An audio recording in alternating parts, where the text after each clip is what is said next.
Olá, nesse vídeo eu vou resolver mais uma questão enviada pelo Google Forms, uma questão de matemática. Pause o vídeo, tente resolver e eu vou mostrar como resolver a segunda sentença em particular, que é a mais difícil. Bom, você tem um polinômio de sexto grau, cujo coeficiente líder é igual a 1 e cujo coeficiente independente vale a zero e ele é não nulo. E aí, o enunciado diz para você que existe uma propriedade das raízes desse polinômio p, que r sendo raiz, o seu simétrico menos r também é raiz. Olha, eu mesmo tive problemas para resolver essa questão na segunda sentença, então eu vou fazer bem rápido a primeira e a última, porque elas são mais acessíveis, digamos assim. Eu acho que o que enroscou para quem enviou essa questão foi justamente a sentença 2. Até porque os cursinhos, eles não fazem uma explicação muito legal, assim, é completa. Pelo menos vocês vão ver que o resultado que a gente vai chegar aqui vai ser diferente dos que os cursinhos estão chegando. Então vamos lá. A terceira sentença é a mais fácil de todas, é aquela para você lutar para não zerar a questão. Você cria um polinômio p de x da seguinte forma. Então você tem as raízes menos 1 e 1, e também as raízes menos i e i.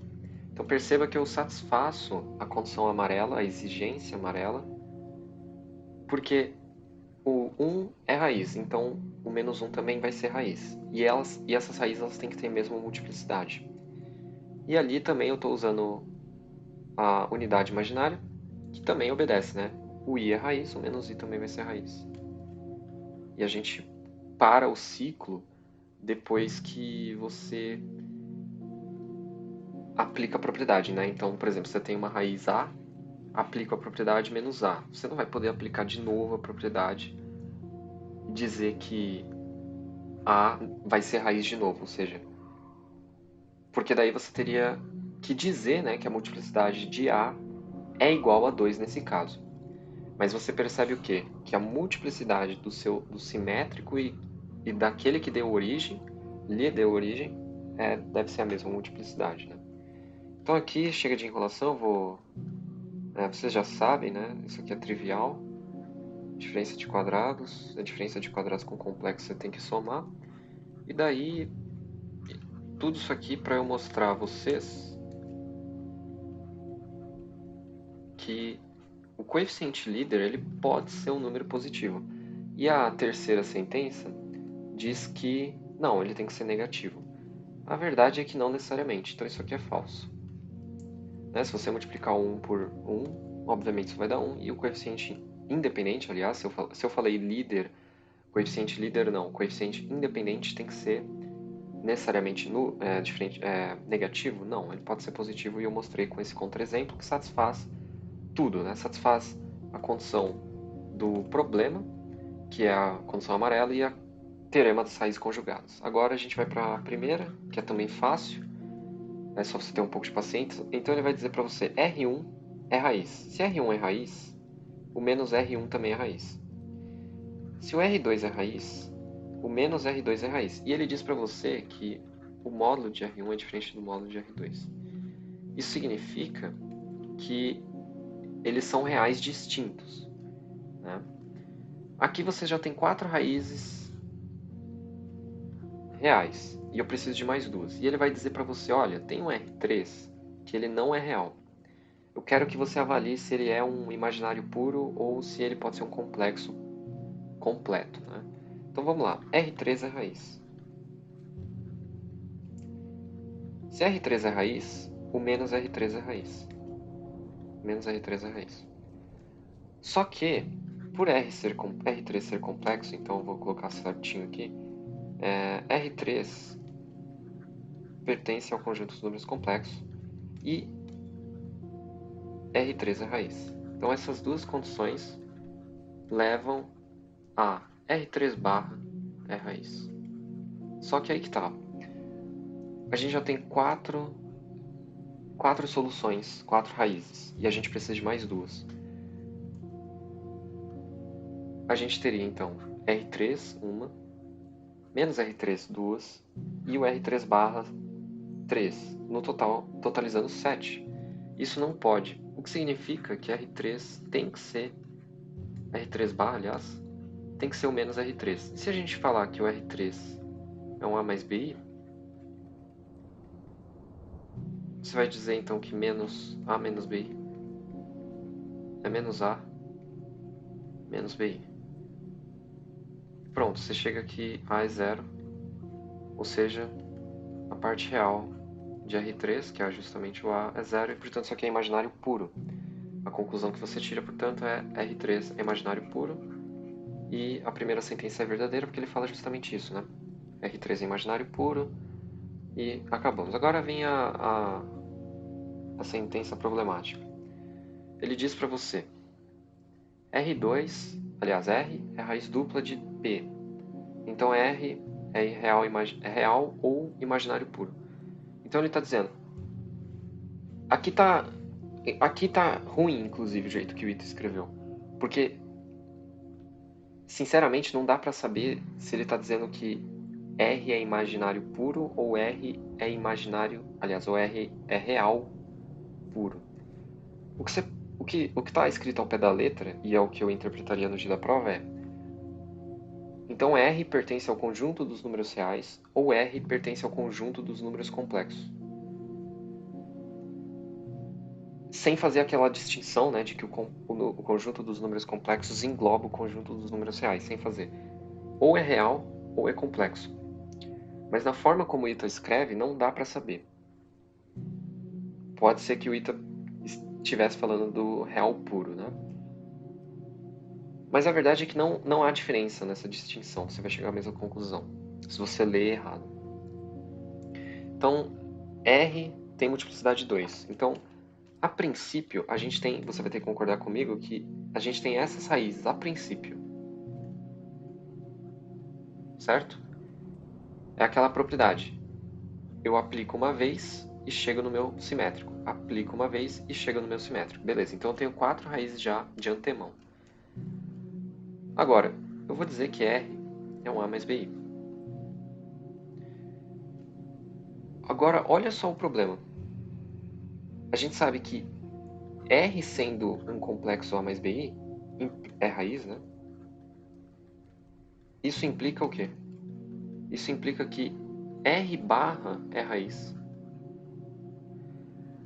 E não só isso.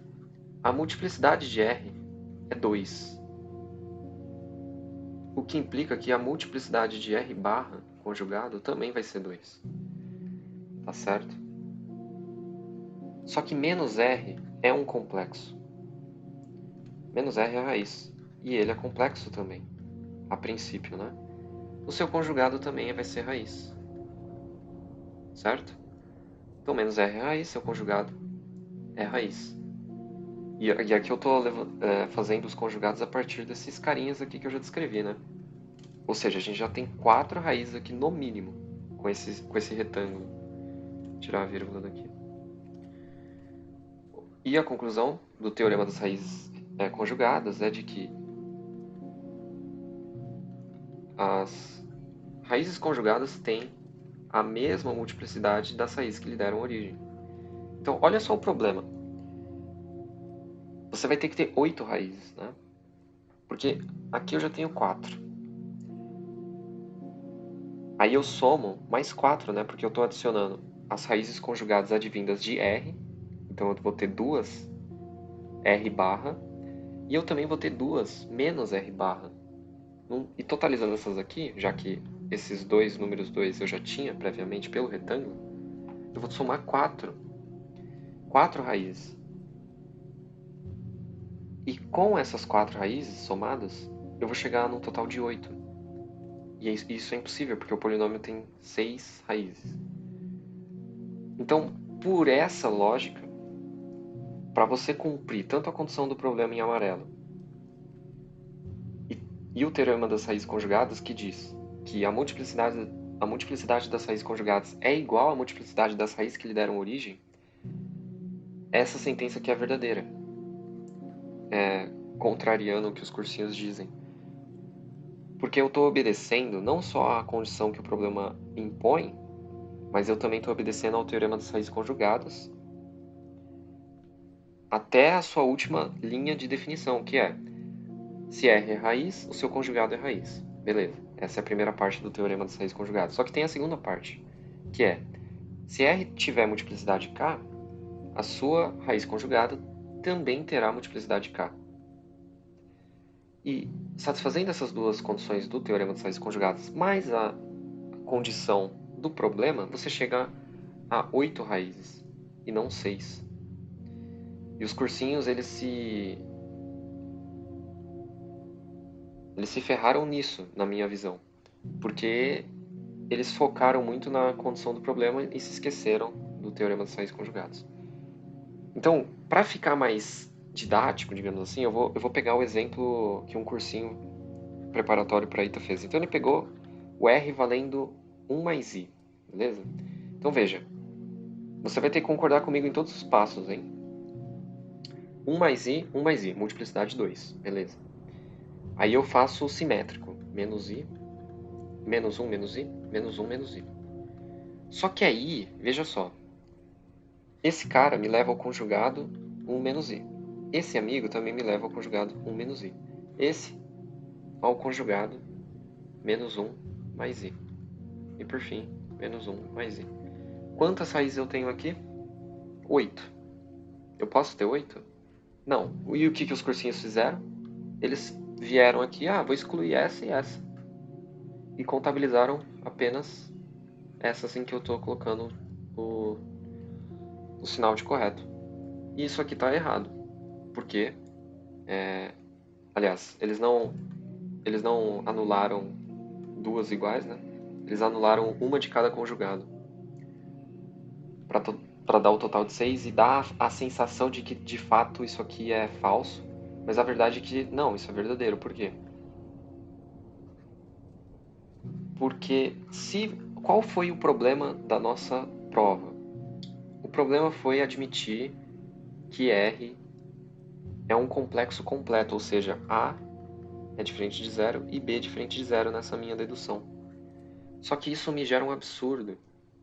Qual absurdo? O absurdo de que o polinômio deve ter grau 8, mas a gente sabe que o polinômio tem grau 6. Então, logicamente, o erro foi assumir que o R é um complexo completo. Ou seja, a contrapositiva é o R, sendo uma raiz de multiplicidade 2, ou ele é real ou ele é imaginário puro. E aí, você faz essa argumentação que eu acabei de fazer em linguajar matemática, mas, sinceramente, o corretor ele vai entender essa sua estratégia de provar por absurdo e ele vai dizer, realmente, o cara provou que se R for um complexo completo, ele chega num absurdo de 8 raízes. Logo, R não é um complexo completo. Ou ele é real, ou ele é imaginário puro, que é o que a sentença está dizendo, né? Se R é a raiz dupla de P, R é real ou imaginário puro. Então, a minha conclusão é: os cursinhos estão errados, porque eles não fizeram análise profunda. Eles focaram apenas na superficialidade de contemplar a condição amarela, sendo que faltou a segunda parte do teorema das raízes conjugadas. Muito obrigado aí para quem enviou. E ótimo problema, por sinal, porque é um problema que tem divergência, né, entre os cursinhos e tal. Mas a minha argumentação foi essa e eu acredito que esteja correta. Esse foi o vídeo, eu vejo vocês no próximo problema.